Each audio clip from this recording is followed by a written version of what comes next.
ಯಾವಾಗಲೂ ನಮ್ಮ ಚಿತ್ರರಂಗ ನೋಡಬೇಕಂದ್ರೆ ನಮ್ಮ ಆಟೋದವರೇ ಕಾರಣ ಅಂತ ಹೇಳ್ತಿದ್ದೆ ಯಾವಾಗಲೂ. ಈ ಕಡೆ ನೋಡ್ಬೋದು ವಿಷ್ಣುವರ್ಧನ್ ಅವರು ಇದ್ದಾರೆ.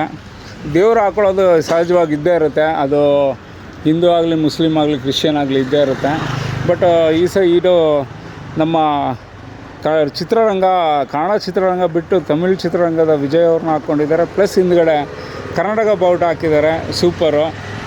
ಆ ಒಂದು ಡಿಫ್ರೆನ್ಸಸ್ಗಳು ನೋಡ್ಬೋದು. ಒಳಗಡೆ ನೋಡಿ ಎಷ್ಟು ಚೆನ್ನಾಗಿ ಮಾಡಿದ್ದಾರೆ, ವಿತ್ ಡೆಕ್ಕು. ಅವ್ರನ್ನ ತೋರಿಸ್ತೀನಿ. ವಾವ್, ಇಲ್ಲೂ ನೋಡಿ ಎಷ್ಟು ಚೆನ್ನಾಗಿ ಹಾಕಿದ್ದಾರೆ. ಇನ್ನು ಅವ್ರೂ ಕೂಡ ಏನು ಕಮ್ಮಿ ಇಲ್ಲ, ಯಾವ ವಿಜಯ್ಗಿಂತನೂ ಕಮ್ಮಿ ಇಲ್ಲ ಅನ್ನೋ ಥರ ಸ್ಟೈಲಲ್ಲೇ ಇದ್ದಾರೆ. ಸರ್, ಏನು ಹೆಸರು ನಿಮ್ಮದು? ಫ್ರಾನ್ಸಿಸ್ ಸರ್, ತುಂಬ ಚೆನ್ನಾಗಿದೆ ಮಾಡಿ. ಏನು ನೀವೇನು ಡ್ಯಾನ್ಸ್ ಗಿನ್ಸ್ ಎಲ್ಲ ಮಾಡ್ತೀರಾ ಇರೋ ಫಿಟ್ನೆಸ್ಗೆ? ಹಾಡು ಹೇಳಲ್ಲ? ವಿಷ್ಣುವರ್ಧನ್ ಅಭಿಮಾನಿಗಿಂತ ಶಿಷ್ಯ ಅಂತ. ಹಂಗೆ ಸೂಪರು.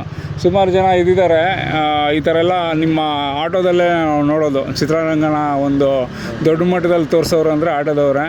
ಇನ್ನು ನಾನು ಕೇಳ್ಕೊಳ್ಳೋದು ಏನಂತ ಅಂದರೆ, ಈ ಹಿರಿಯರು ಕೆಲವು ಕನ್ನಡ ಹೋರಾಟಗಾರರು ಯಾರಾದ್ರು ಬಂದಾಗ ಸ್ವಲ್ಪ ಆದಷ್ಟು ಕಮ್ಮಿಯಾಗಿ, ಯಾಕಂದರೆ ಎಲ್ಲ ಅವ್ರ ಖರ್ಚಲ್ಲೇ ಇದು ಮಾಡ್ತಾ ಇರ್ತಾರೆ. ಕನ್ನಡಿಗರಿಗೋಸ್ಕರನೇ ಸಪೋರ್ಟ್ ಮಾಡ್ತಾರೆ. ಸರಿ ಸರ್. ನಾವು ಹುಟ್ಟು ಬೆಳೆದು ನಮ್ಮ ಮಕ್ಕಳಿಂದ ಹಿಡಿದು ಮೊಮ್ಮಕ್ಕಳಿಂದ ಹಿಡಿದು ಇಲ್ಲೇ ಕುಡಿದು, ಇಲ್ಲಿ ಕಾವೇರಿ ನೀರು ಕುಡಿದು ಬೆಳೆದಿರೋರು ಏನೇ ಕಾರಣ ಆದರೂ ಕನ್ನಡಿಗರನ್ನ ಬಿಟ್ಕೊಡಲ್ಲ. ಥ್ಯಾಂಕ್ ಯು ಸರ್, ನಿಮ್ಮ ದೊಡ್ಡ ಮನಸ್ಸದು, ತುಂಬ ಥ್ಯಾಂಕ್ಸು.